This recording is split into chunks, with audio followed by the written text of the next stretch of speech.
بسم اللہ الرحمن الرحیم۔ محترم ناظرین اکرام، آپ کا ہمارے چینل اسلام ٹوڈے آفیشیل پر خیر مقدم ہے۔ آپ اگر ہمارے چینل پر نئے ہیں تو آپ سے خصوصی گزارش ہے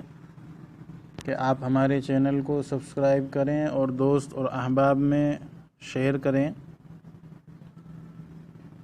آج ہم آپ کے سامنے ایک بہت مشہور وصیت نامہ لے کر حاضر خدمت ہوئے ہیں، اور عرصہ دراز سے یعنی ایک لمبے عرصے سے عام لوگوں میں وقتاً فوقتاً ایک مضمون یعنی پمفلیٹ تقسیم کیا جاتا ہے، جس میں یہ لکھا ہوتا ہے کہ مدینہ شریف سے شیخ احمد نے وصیت نامہ بھیجا ہے کہ میں اپنے مکان میں قرآن کریم پڑھ رہا تھا، اچانک مجھے نیند آ گئی اور میں دیکھتا ہوں کہ محمد صلی اللہ علیہ وسلم تشریف لائے اور فرمایا اس ہفتے اتنے ہزار آدمی مر گئے جس میں کوئی ایمان والا نہیں تھا اور بہت برا وقت آنے والا ہے وغیرہ وغیرہ، اور جو شخص اس وصیت نامے کو پڑھ کر اس کی نقل دوسروں تک پہنچائے گا تو قیامت کے دن میں اس کی حفاظت کروں گا، اور جو غریب آدمی چھپوا کر اس کو تقسیم کرے گا وہ مالدار ہو جائے گا، اور ایک آدمی نے اس مضمون کو جھوٹا سمجھا تو اس کا انتقال ہو گیا، ایک شخص نے چھپوانے میں لاپرواہی کی تو اس کی بیوی مر گئی، اور 5 لوگوں نے مل کر 150 پرچے بانٹے تو ان کو 5 لاکھ کی لاٹری لگ گئی، وغیرہ وغیرہ۔ یہ اس طرح کا مضمون ہوتا ہے۔ بارہا ہم نے اس کو بچپن میں بھی پڑھا ہے، اور ابھی زمانہ قریب میں یعنی 2-3 سال قبل بھی یہ مضمون نظر سے گزرا تھا، تو سوچا کہ اس کی شرعی حیثیت، اس کا حکم آپ کے سامنے بیان کر دوں۔ تو اس سلسلے میں حضرت تھانوی علیہ الرحمہ فرماتے ہیں کہ ایسا وصیت نامہ بہت مرتبہ شائع ہو چکا ہے اور ہمیشہ اسی نام اور لقب سے شائع ہوتا ہے۔ اول تو تعجب یہ ہے کہ ایک شخص اتنی بڑی عمر پائے، دوسرے یہ تعجب ہے کہ ایک شخص کے سوا کسی اور خادم کو یا اور ملکوں کے بزرگوں کو اور ولیوں کو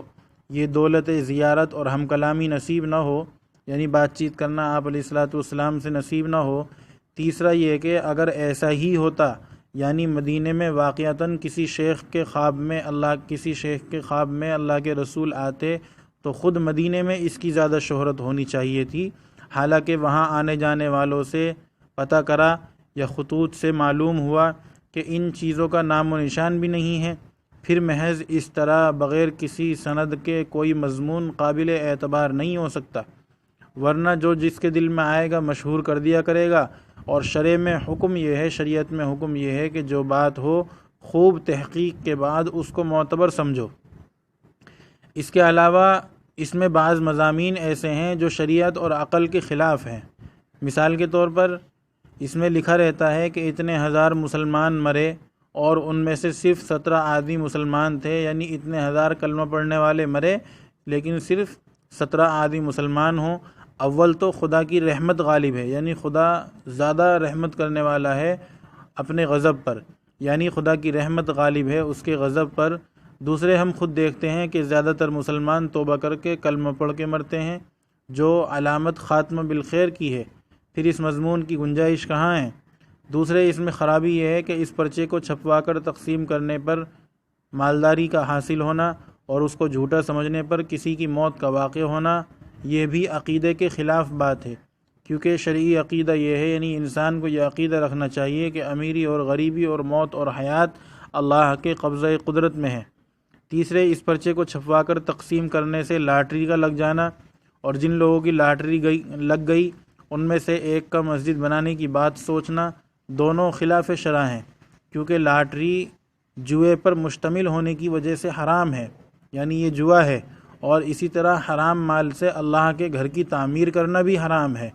تو اس لیے یہ شیخ احمد کا وصیت نامہ جو مدینے سے آتا ہے یہ سراسر غلط ہے، جھوٹ ہے، شریعت کے خلاف ہے، عقل کے بھی خلاف ہے، اس میں جو چیزیں ہیں وہ بھی غلط ہیں۔ تو اس لیے مسلمان حتی الامکان اس سے پرہیز کریں، اس سے بچیں۔ امید ہے کہ آپ حضرات کے بات سمجھ میں آ گئی ہوگی۔ آپ حضرات سے خصوصی گزارش کرتے ہیں کہ